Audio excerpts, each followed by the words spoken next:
when I was in my class alone, I loved it because I would just do my own thing. I had nobody there to judge me. I would try, because in the other classes that I was at, I would get judged for every little thing because those kids, for some reason, had something to pick to me about.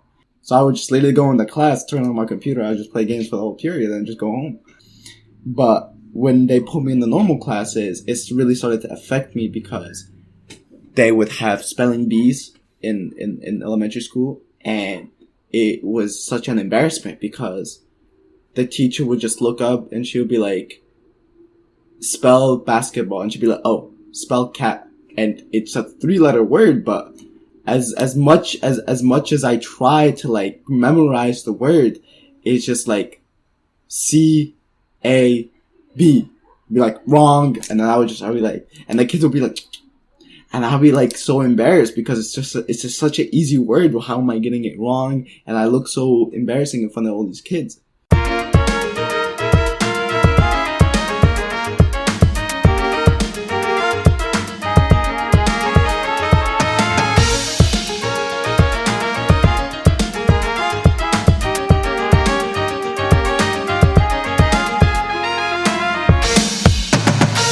Welcome to the Monarch Experience Podcast. I am your host, Mr. Ancona, and here at the Monarch Experience Podcast, we are all about giving students the platform to be able to voice their opinions about what matters most to them. And today we've got something really cool. I'm chatting with former student Abdallah, and we're talking about Abdallah's experience in the ESL program. We're talking about Abdallah's experience as an English learning student.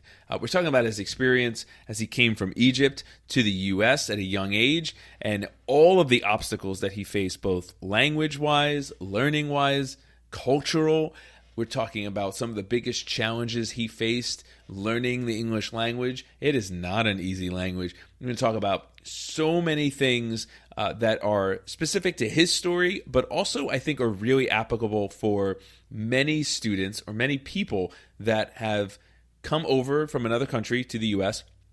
and are navigating, learning the customs, the cultures, the learning environment, and of course, the language.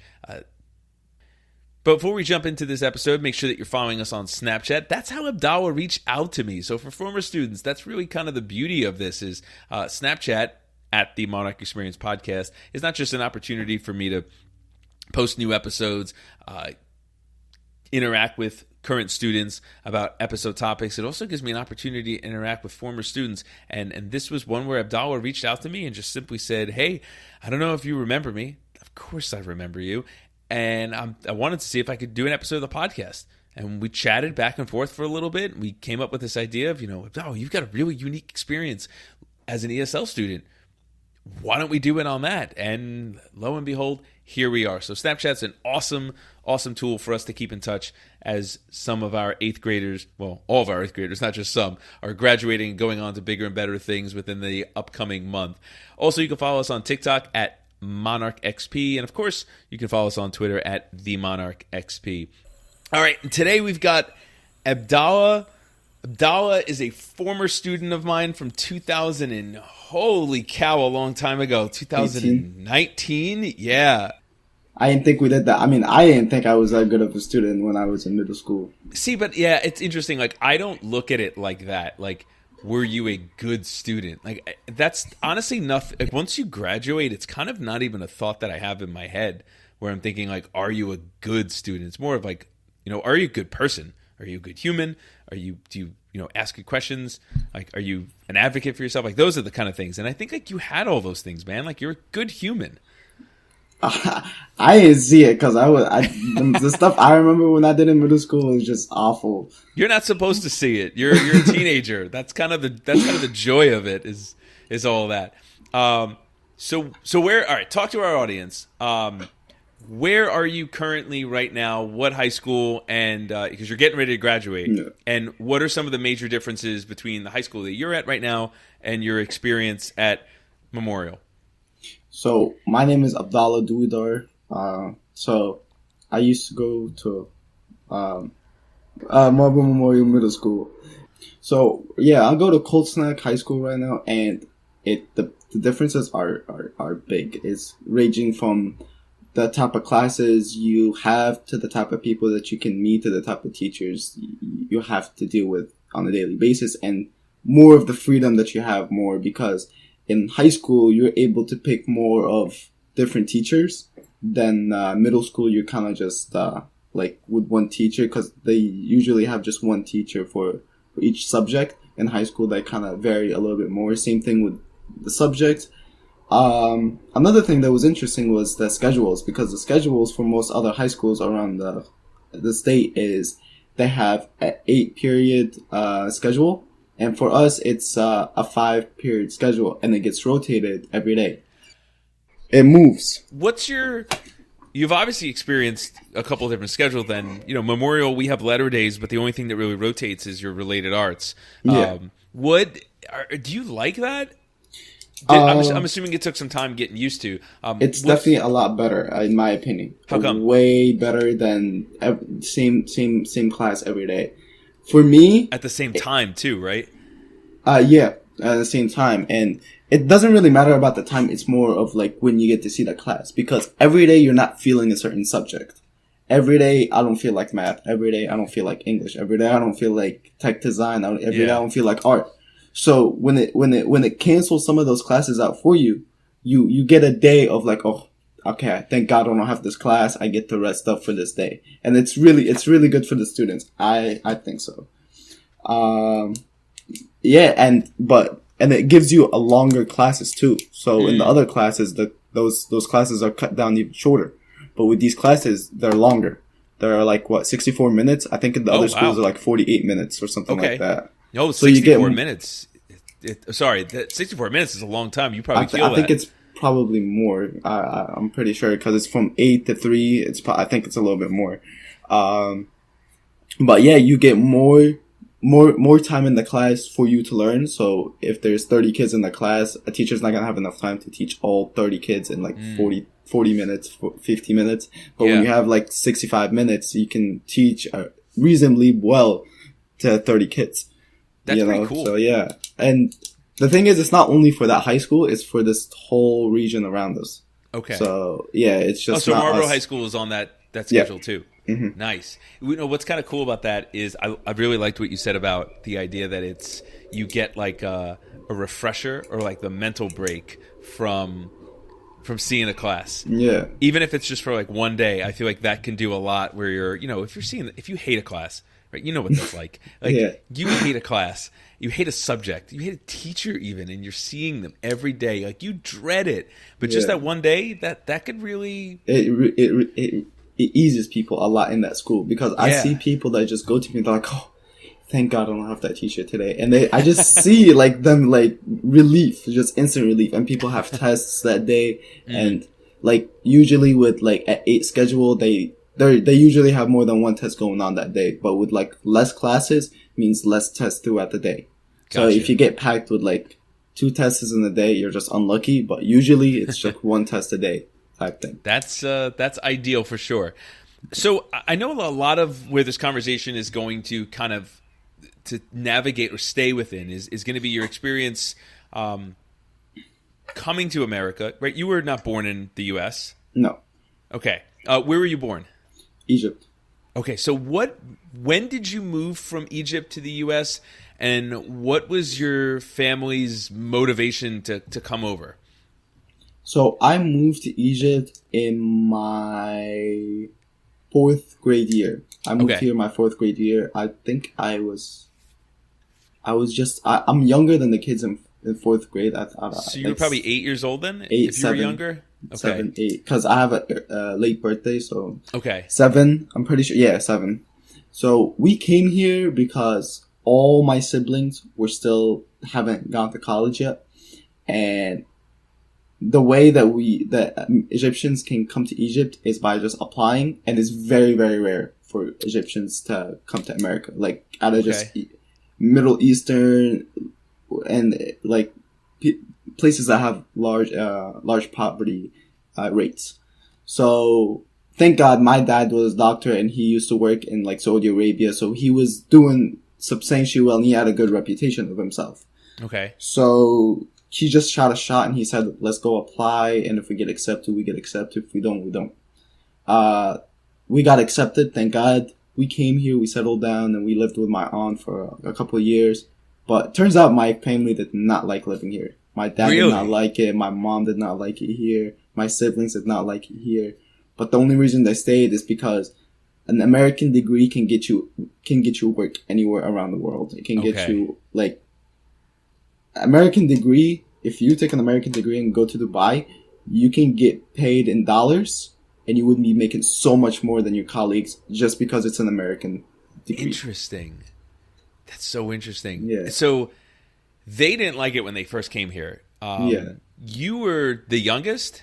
I'm the youngest, yeah. What was your experience coming over? Like, did you like it? Were you? I'm sure there was an adjustment period, but like, take me back to 4th grade Abdallah. What was that like?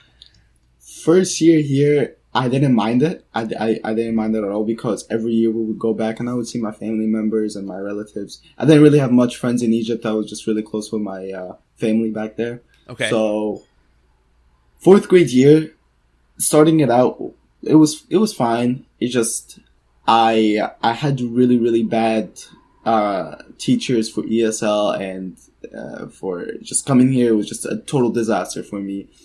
I got bullied. I got bullied my first year here. It was not fun at all. I hated it. Was it was it the language barrier? Kids would go make stuff up about me. Like, kids would go say that I cursed, and then they would go tell the teacher, and the teacher would believe them because I can't defend myself. So I would just get in trouble, and kids would just pick on me, and I did not like it at all. And I had to transfer school, and that's when I went to Marlboro Elementary School. And then from there, I went to Memorial. I was gonna go to the old middle school, but those kids were gonna be there. Oh, so I had to go to that one. That's a good move, though. Yeah, I had to avoid them. I hated them so much. Like, sometimes I see them and I just try to avoid them. I was going to say, I hope you didn't I hope you haven't run into them since. First of all, that sucks. Obviously, that's a terrible experience, especially coming over and not knowing the language. Did you have any previous experience with the English language at all when you were in Egypt, or were you coming in cold turkey? I had this tutor actually. My dad had this tutor. I think he was British or Australian, and he was in Egypt. I don't know why he was in Egypt, and he was an artist too. I don't know why.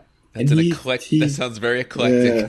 So my dad would tutor all of us, and he would like sit all of us down, and he would tutor us as a group, all my siblings, all 5 of us. All 5 of us.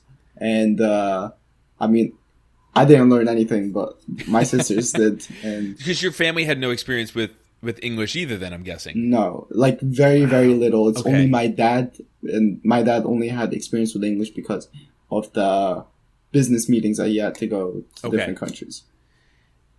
Wow, so let's stay here for a little bit. This is, we have a lot of ESL students. We have a lot of students that have exited the ESL program recently, or at least for me, I have a lot of students that have exited the ESL program recently or in the last year or so. So I'm sure some of this story of just even being picked on or coming in and feeling completely lost, I'm sure is triggering some of them when they listen to this, or is going to really open up some potential wounds. What did you do to cope with that? Because, I think for some people listening, they hear that and they're thinking like that's a one-day thing or an isolated incident. But I'm assuming just the bullying, and I'm assuming also the feeling of being kind of lost, if that's an accurate word, that probably went on daily. I mean, for me, it was just more of like, I got this class, I gotta sit next to this person. But it wasn't like the whole elementary school was mean to me. It was just like a certain group of kids that just thought it was cool. Rest of middle school was elementary school was awesome to me. The rest of the kids, there's some kids I kind of want to reach out to and like see how they're doing, but I have such a bad memory. I can't even remember their name. Talk to me about some of those good experiences, like where you felt. What was like an experience where maybe in elementary school where you felt like for the first time like yeah, like I could do this, or like I belong, like this could be a success for me. I mean, it's just like every day I would just do my own thing. I didn't really like, there wasn't like really a day that I had to, I hated going to school. It's just, period. I just didn't like going to school. But more of like, my parents did not do all of this for me just to come to this country, and like all the risks they put in, it's just motivation for me to do this. And it's not really about like the what I'm going through. It's more about what is going to happen in the future. Yeah, I'm going to hate this right now. Yeah, this is a tough time right now, but in the future, it'll all be easier for me. Like right now in this high school, I'm having a lot of problems with the kids in my school, the teachers and stuff like that. But I only got 2 months left and I'm out of the school. So I can't complain, you know? You have a really good head on your shoulders, man. Like that's a very mature perspective to take. And obviously, I'm hearing you say that now. Did you feel like you had that perception? Did you feel like you? Yeah, thank you. Did you feel like you had that perspective back in elementary school too? Definitely not. Definitely not. It's more of like back then. It's just like I was really into games. Like I would in middle school, I used to talk every day about GTA. It was I'm such a nerd about that game. I don't know why. I just love it. What's your favorite GTA game? GTA 5. Okay. GTA 5. I play it I used to play it every day as a kid, but it's just my parents would like they know I didn't like the school, so they would do me a deal. They'd be like, okay, every day after school you can play this game. And that just automatically, like, I can't wait to go home. Like, it would, like, dealing with the kids at school wasn't a problem anymore because of how excited I was going home to play those games. So it just automatically canceled that fear out for me. The only thing that I just did not like about my experience in elementary school was I was a very, very, very hands-on kid and a very touchy kid. So I got in so much trouble because I was physical. I was too physical. So I would push kids around. I would hit them. I would do stuff with like that because it's very normal in Egypt. That physical touch is normal with children in Egypt. How so? Here, like in Egypt, you could like smack somebody on the side of the shoulder and be like, "Oh, you're fine," or "You're good," or like just play like gameplay. It's fine. Yeah. In Egypt, that's completely fine. Here, they look at it as like, oh no, like you can't do that, especially with younger kids. Younger kids, it's like such a big fear. But when you're older and you get the understanding with more of friends, it's more understanding. But with kids, it's a lot more risky because you don't know what kids could do. Like there was some kids that in elementary school I was good with, and I would just like one wrong tap or one thing I say wrong, and it's just like friendship is gone. So it was just, like that. I think I'm sure there's many cultural differences, and that's just one of them that like I would never even think to even ask you about. That's so interesting because for little kids, we're always saying hands to yourself. Yeah. Like, and as you're saying that, I'm thinking about my own two kids, and I'm like, yeah, that's literally all I feel like I tell them as like when they were 1 and 2 years old, is hands to yourself, hands to yourself, hands to yourself. And it builds a tolerance. For me, it built a bad tolerance because now it's like, if you really get in a situation in real life that is forcing you to touch someone, it limits you because you're like, I don't want to get in trouble. I don't want to do this. You're scared. Even just to show affection and put your arm around someone you care about, you're almost second guessing yourself. Yeah. So it's just, it has its own positives and negatives, but recently it's been like really negative. So it's just a barrier that you just have to cross later on in life, I guess. Talk to me about some of these other cultural cultural differences like that, like with the physical touch. What are some other ones that maybe were jarring for you to kind of navigate? Definitely not eating pork. There was a lot of parties that would go on in the elementary school, like kids' birthday parties and the lunchroom. Mm-hmm. And I would ask, I'd be like, "Oh, is this pork or whatever?" And the teachers did not care. They'd be like, "Yeah, it's not pork," and I'll just eat it. And I would just notice because the taste would be different as a kid. And it was just that, and most people did not understand that as a kid either. They would be like, "Oh, you can't eat pork? It's really that big of a thing?" It's like, "Oh, what happens?" And like they start judging your religion and be like, oh, okay, so, well, didn't you do this? And it's like, it plays a whole big thing into it too. But that's interesting because I feel like the pork thing, I mean, I moved to Jersey in 7th grade, and my close circle of friends mainly are Jewish, and a lot of them keep kosher, so they never eat pork. So I guess for me, it's interesting because like I just kind of grew up understanding or knowing that like other people didn't eat pork because of religious differences. So talk to me about any other major cultural differences that were hard for you to, or were just an adjustment, if any come to your mind. The weather. Oh, the weather was a big one. The weather was a big one for me. Seeing snow for the first time really affected me. I felt so happy. I can't even imagine what seeing snow for the first time. It's like, because like in Egypt, I'm so used to it. Yeah, it's like kids in Egypt, they dream about seeing snow. Like, you don't understand, kids there, they've never seen snow in their whole life. Their parents, the kids have never seen snow. It's just more of like a Disney Wonderland kind of thing. So seeing snow for the first time was just like, I was just so excited. That's why I love going out when there's snow. It's just like something I never had, and ever since I just kind of enjoyed it a little bit more than anyone.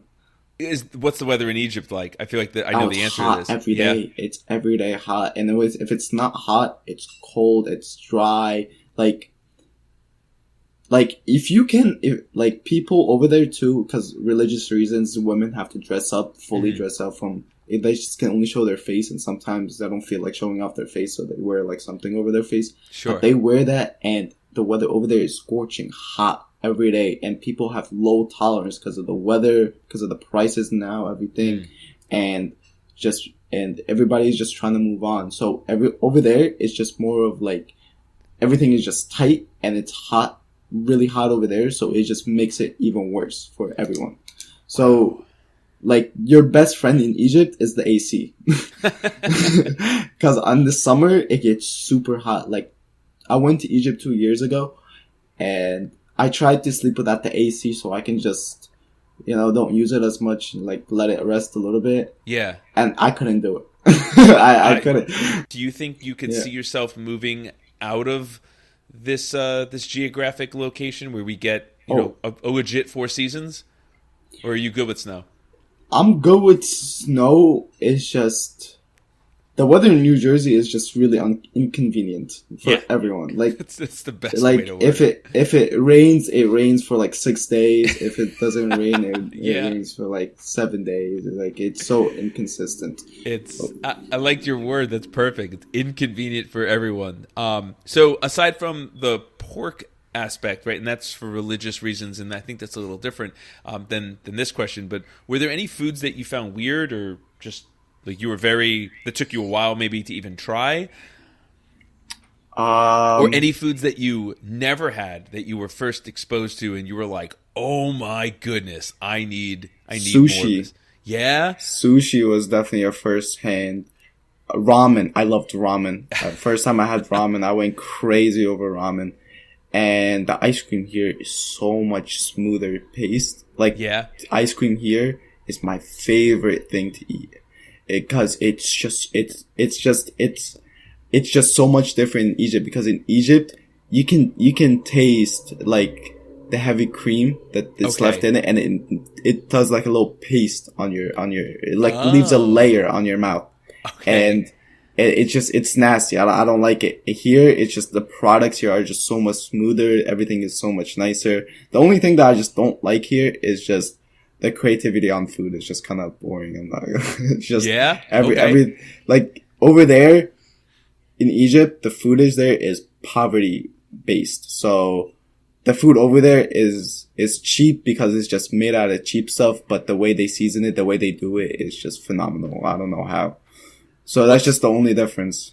What's your favorite Egyptian? So I've never had, full disclaimer, I've never had Egyptian food. What is your favorite Egyptian food, and what would be a food that would be like a good gateway food for someone like me who's never had Egyptian food?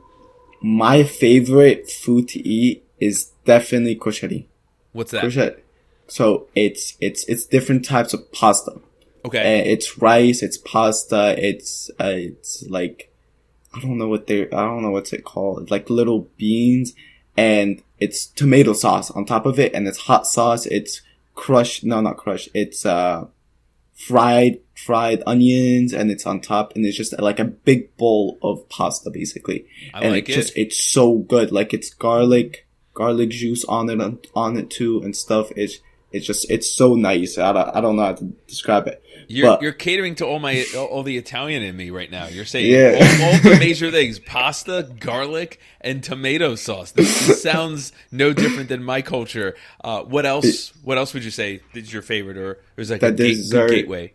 The dessert, and I don't know if you ever had the pickled vegetables. I don't know if you ever. Yeah. They're over there. They're so popular, and they're able to do it with a lot more. Like, I don't know how they do it over there. It's just a lot more, like, the saltiness is like in the mid level. Okay. And there's something over there called fisich. I don't know if you ever heard of it. No, what's that? It's basically dry aged fish, and the meat is salted. So it's more of like a dry aged steak, basically. Which is amazing. But you don't have to cook it. And you can just eat the flesh straight, because I don't know how, but I think like the salt like takes all the bacteria out, I guess, and you can eat it with they eat it with green onions and bread and potatoes. Is how it's done over there. That's usually pretty cool. That kind of reminds me of we cook it, but it's like a bacala, which is like those are good too. It's like a white fish, and like, my parents, we do it on Christmas Eve every year. We have like an Italian Christmas Eve, but you basically have to soak it in like this salt brine for like 5 or 6, 7 days, because when you get it, it's literally like a piece of wood, the fish. Yeah. And then the salt like pulls all the moisture back into it. Very interesting. All right. It's something like it. There's a lot more desserts. It's just, I haven't had any of them in a while, so I'm kind of starting to forget them. It was like, there's another one. It's, you basically take dough and you fry it, and then you fill it up with, I don't know if they fill it. No, you take dough and you fry it, and then they roast it in sugar, and then it's like a donut almost. Yeah, almost a donut, and then they put like coconut like seasoning on it, and like they fill it up sometimes. Like the shaved coconut. Yeah, and they fill it up with coconut too. Dude, so there's a lot. Like, if you ever get the chance to go to Egypt, definitely go with someone like that has been to Egypt and is like familiar with Egypt, because if they can take you into the lower parts of Egypt, the prices over there is so much cheaper. Like, I got food poisoning when I went, so just be careful. You're not selling it all that. I like the disclaimer. Where in Egypt are you from? I'm from Mansoura. Okay, so that's more of like, it's more of like, I would say like the heart of Egypt, really. Yeah, because it's more of like the middle. It's not like the too crowded. It's not the richest. It's not the poorest. It's more of like the middle class area, kind of. How often have you gone back since? I've gone 2 years ago. I want to go this year. Tickets are just so expensive. The flights? Yeah, they're like $600, $1,000 almost for a ticket. Know. Flights everywhere are insane right now, man. It's wild. Do you still have family that lives there? Yeah, I'm not the only. So my grandma's sister is here, and we're here, and the rest of the family is back in Egypt. So we're the only 2 people out of the whole family that are out of the country. How'd you keep in touch with them when you first moved? I'm imagining as a 9-year-old who you said you didn't have too many friends, but you were super close with your family. How'd you navigate that distance? How'd you keep in touch with them? Talk to us about that. For me, I would try to talk with them. Of course, as time went on, I didn't stay as close with them. My mom, thank God, she's super close with all her siblings from Egypt and her mother and everyone from that side. And she did a great job, because every single time she would call them, I would be there, and I would just join in on the phone call, and I would just get an update on what's going on in their life. But it's just more of like literally people just checking in on them, because I would sometimes call them. I would have my cousins call me. I would call my cousins sometimes. It was just more of like love for each other, basically. That's awesome. That's great. So okay, let's go back to kind of when you came to Marlboro Elementary School. You took your English placement test and you were placed in an ESL class. What was that experience like? Did you kind of know that you were going to be in an ESL? Were you in a separate ESL class, or were you in like a pull-out class? Did you have like talk to us about what that looked like in elementary school? Elementary school. Yeah, so, when you first came.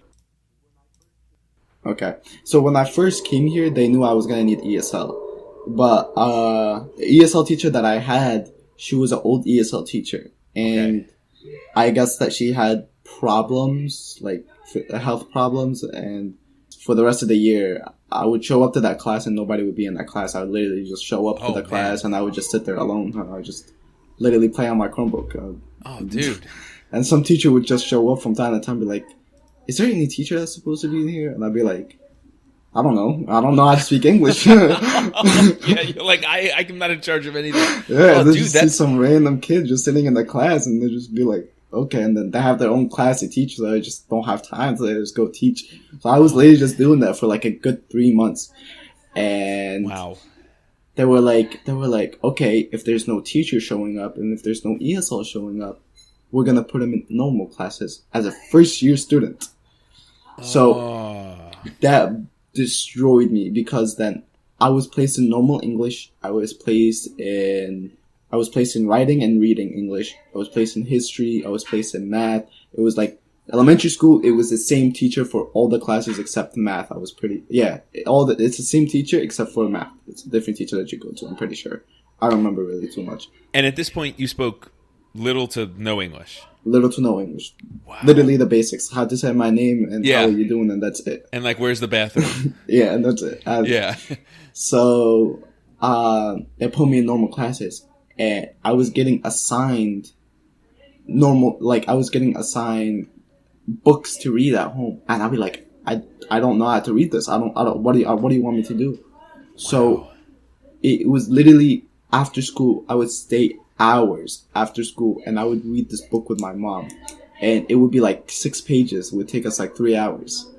It destroyed me, and then it was so bad because in elementary school they make you do spelling bees. It wasn't the best experience. Yeah, and I'm so sorry that you had to go through all that, especially in the beginning. Which, I mean, hey, what a testament to your resiliency.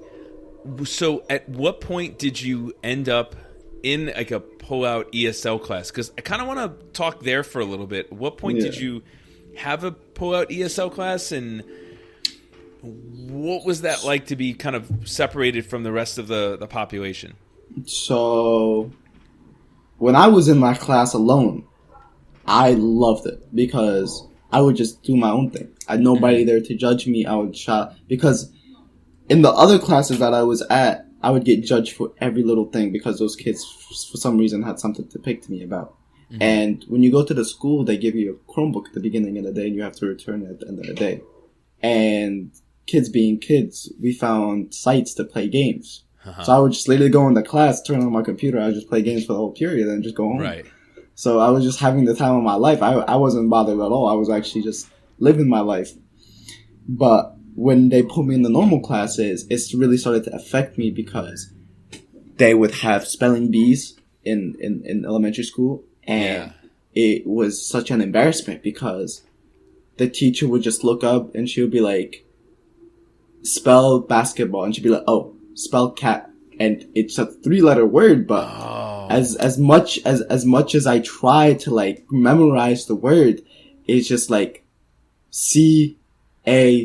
Be like, wrong. And then I'd be like, and the kids would be like, and I'll be like so embarrassed because it's just such an easy word. How am I getting it wrong? And I look so embarrassing in front of all these kids. Yeah. So, and then they would make me read in front of the class too. Okay. So and this was obviously in like the general population class, right? Yeah, it was normal classes though. I was having kids with I was having class with kids that spoke English, were able to write, were able to read. They were doing normal stuff, and I didn't even have a teacher. I was going to say, was there anyone that you had with you to kind of be an advocate for you, or that can help translate it all? No, all they did was they gave me a translating book. They'd be like, "Be on your way." that obviously didn't help much. I'm assuming, right? Yeah, because in English I didn't get the full benefit of Arabic. Arabic takes a while to. So you didn't have any real resources, including a teacher to help you with the language as you're pushed into a general education population class where they're reading, chapter books and whatnot, and doing spelling with grade appropriate words, and obviously their way of trying to make it accessible to you is just saying, all right, how about cat? No, it's just like they would. One time I still remember this. They grouped me up, and they were having kids. One of the kids actually goes to my high school right now, and she would sit me down and with these kids, and she would have everyone read, and it would be a row. So it would be like this whole row reads, and then this next row, and I'd be like, I'm right here. And their kids starting right here, and I'm right here. And I just get nervous. And as they're going down the list, finishing each paragraph, I'm just sitting there, nerve-wracking, because I'm like, okay, and I'm like practicing to read the following paragraph. And I'm just sitting there, I'm not nervous, and I'm like trying my best. But it was like barely enough time that I would be able to read the first sentence. And then she'll be like, okay, next person can finish it out for you. Right, good enough. We've had enough. Oh, man, dude, that's a feeling, for our listeners that are listening and that have never experienced that. That is a feeling that it's just, would you say, like paralyzing, like overwhelming fear?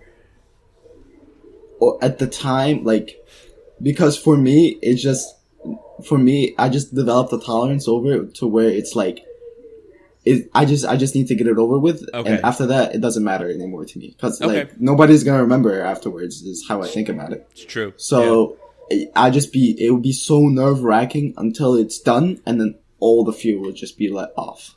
I'd be like, thank God, I did my best. That's all that matters. I don't have to deal with it anymore. It's off my chest. Man, you don't seem to sweat too many things, do you? I don't like to stress a lot. I really don't. It's just because it's kind of unnecessary to stress about stuff that isn't really that important. For me, I knew that my English was awful and it was just gonna get better, but it's just dwelling over these experiences were just not gonna make my life any easier in a way. So it's just more of like my brother and my dad really just teaching me the way, because most of my family is kind of like balding, and somehow my father didn't. So I guess that because he didn't really stress too much either. My father, I think that's where I really got it from. So I need some of that in my life, and that is the fun. This is like the funniest comparison of like my bald head and your enormous hair, and it's because of not stressing. So I think that tells me everything I need to know. It makes life so much easier. It just you don't have to. I mean, you have kids, so you have to stress about them, but. For me, it's just I stress before kids, so you stress I stress way before kids, so that's not their fault. I mean, I'm gonna stress a lot in college. Right now, I'm just living my life. I'm not really doing. I'm going to Brookdale, but I'm not doing too well in high school, so I'm just like living my life as it is. Okay. So it's just like I'm not stressing about school. I'm not stressing about life. I'm just living my life as it is right now. But just building that tolerance of not stressing has just made it a lot easier for me over the past couple of years. Seems like you could overcome anything. No, not really. Trust me, it gets to me. I'm trying to diet right now. It's getting to me. The food. It's killing me. So your ESL class, right? At what point did you have like an ESL class with other students that English was not their first language? That has to be my 5th grade year. Okay. But they still didn't do like a very good job of it either, because the way that we do it, they would put me in normal classes.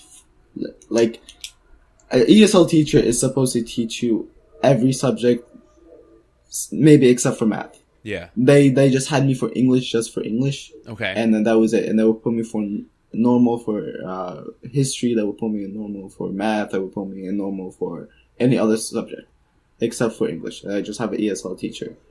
And when I went to 5th grade, I had this really, really good teacher that my sister used to have in middle school.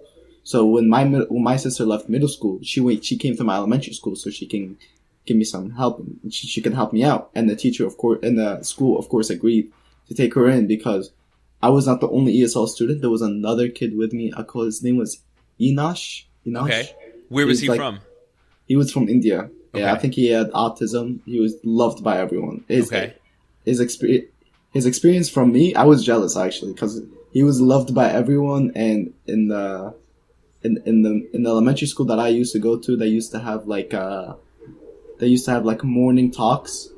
Okay. I don't know if you ever heard of the Fino, the way they have like their system set up of like they have like 2 kids come up and then they present it like it's news. Oh, that's awesome. Yeah, so they do the morning news of 2 kids, and Anish was one of the ESL kids. He was like he was on it, and everybody loved him. And I got really jealous because I didn't have that type of reaction when I was first introduced into the country. Yeah. But, what when you went to middle school, was your ESL class? Did it have more students in there than just the one? Oh yeah, definitely a lot more. Was that a source of comfort at all, or? So when I went to middle school, they actually made they compromised it for me actually because I was supposed to go to the old middle school.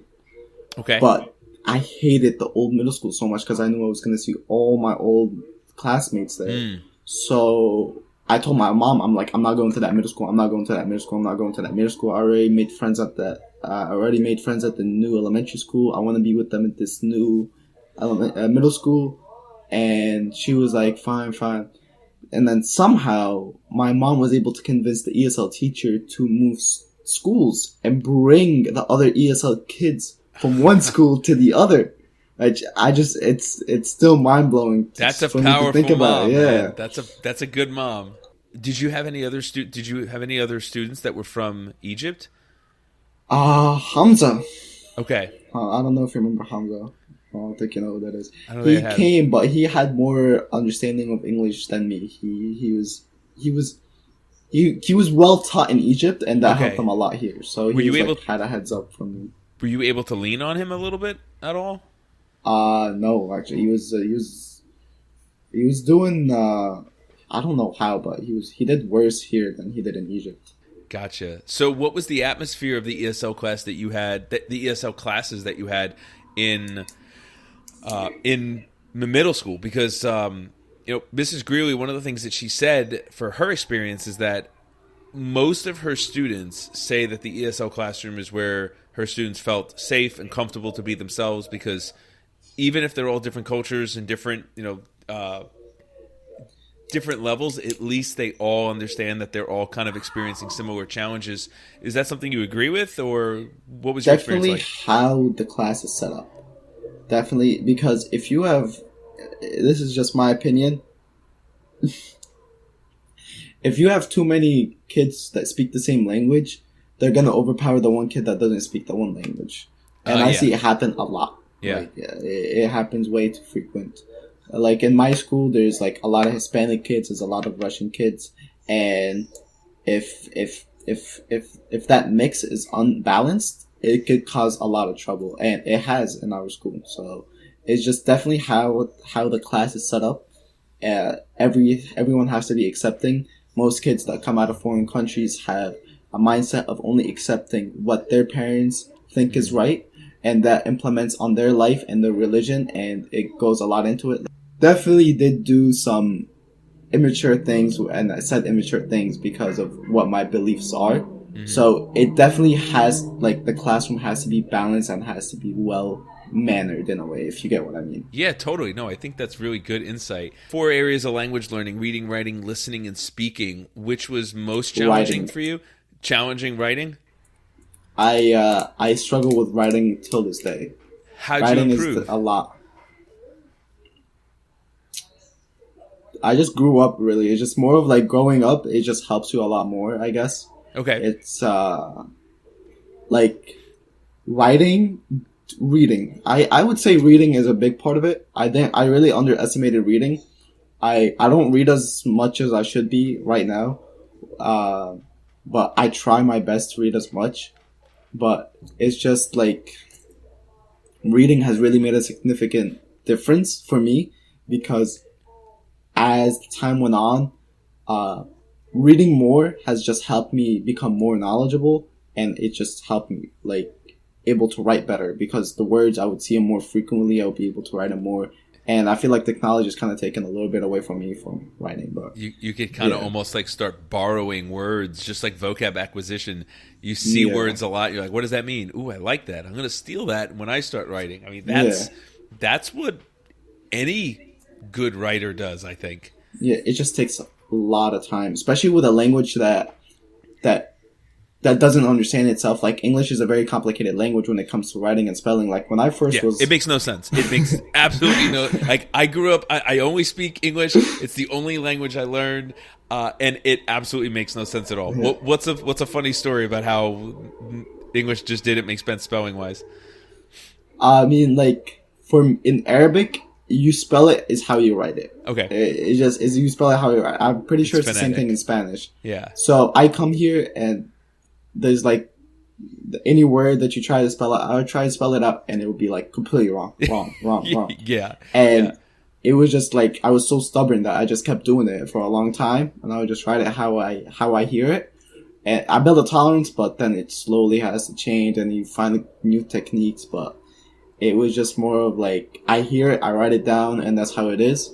And I definitely got a lot of like I still do it till this day, and I've gotten a lot of wrong mistakes on my homeworks because of it.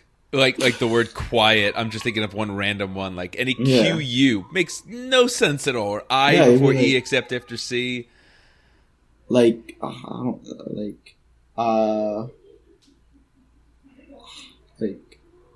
pizza even I feel like doesn't make sense. Like pizza. It's like IZZ. That's like because I took a class. I had to take I went tutoring for English because I was just so bad at it. I just had to take like a class at it, and it just showed me more. It's like the vowels, like the E vowel is what really tricked me up, because anything if you have like because you know this, it's like anything that comes after the E that is a vowel, you just say the letter. Yeah. So it's just A right after. I didn't know that. So the way if like it was like Q. It's like QEU or something like that. I would just write QU. That would be just it. Right? Yeah. Yeah. That's amazing. So,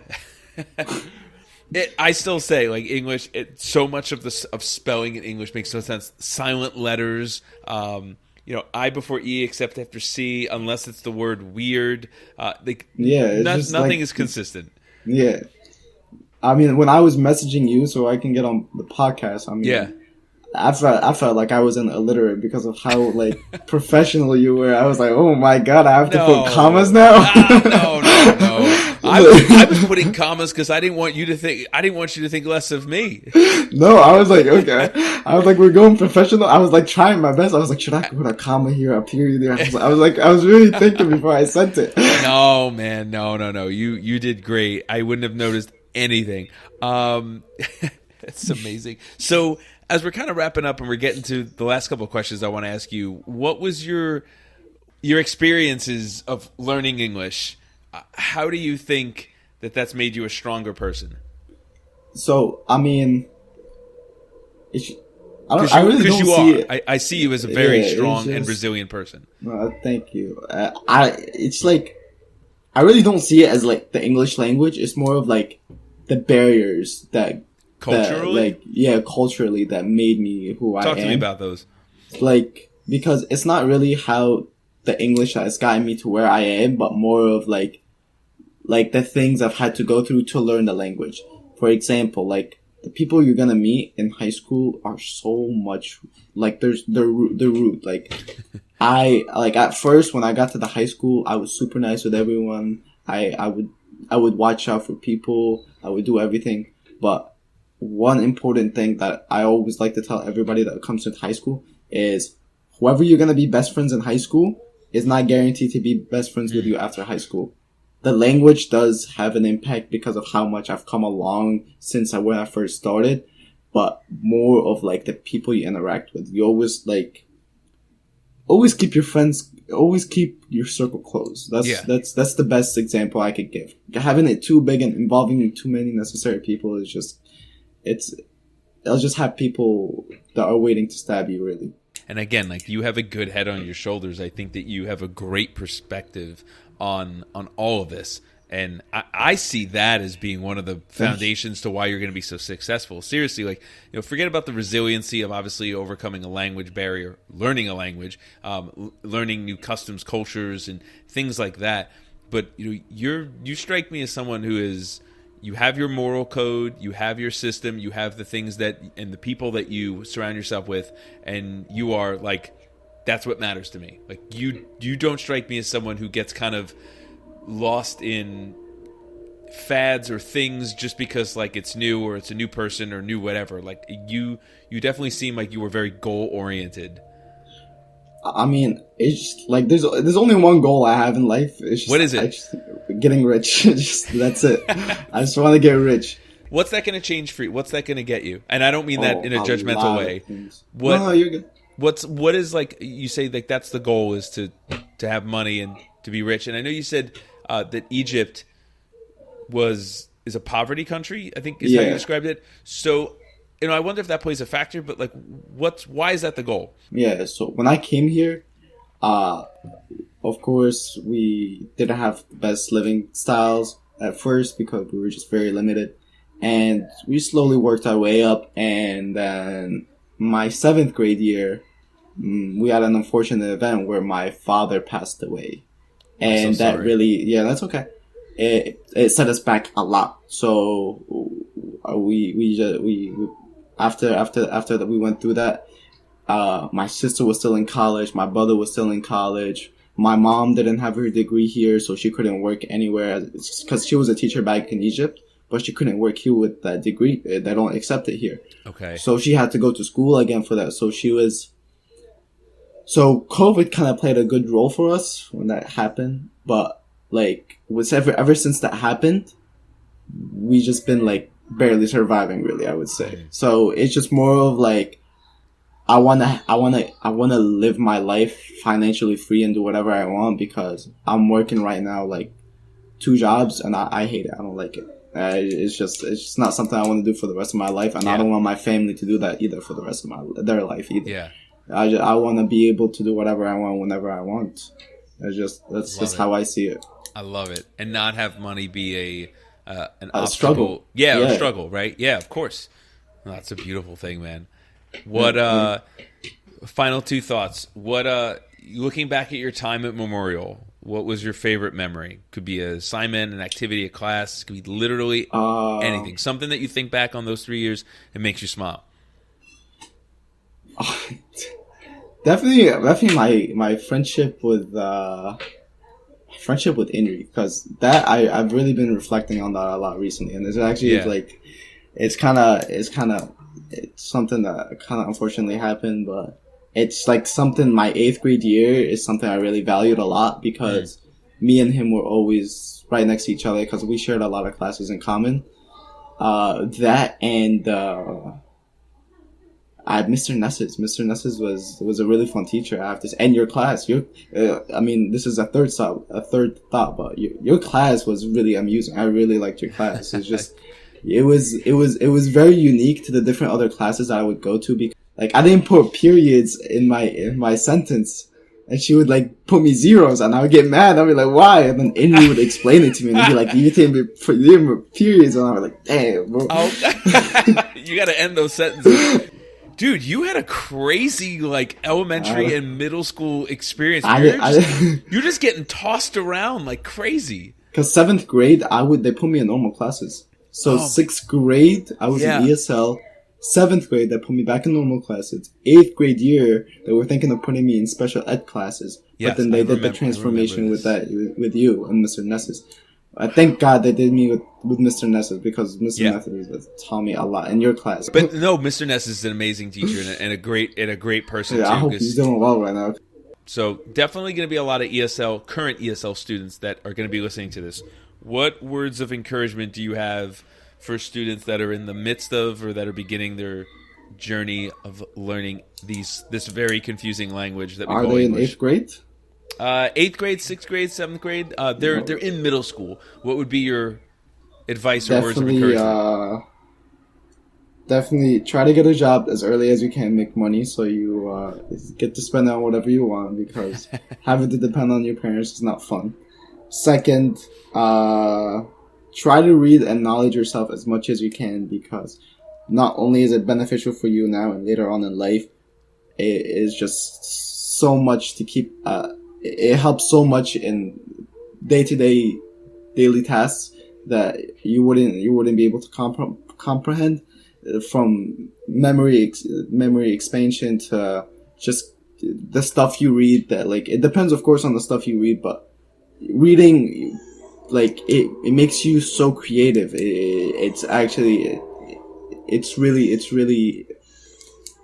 interesting that when I looked at it, because I hear people that tell me, oh, you should read, and they tell me all these like facts about reading and how it keeps you going every day. Like, I started reading, and like at first I hated it, but you get to enjoy it, and then you do it. And if you can just replace reading before you sleep an hour, you're setting up yourself for great success for the rest of your life after that. The more you do it, the better you get at it. Yeah. I think the better you get at it, the more you enjoy it.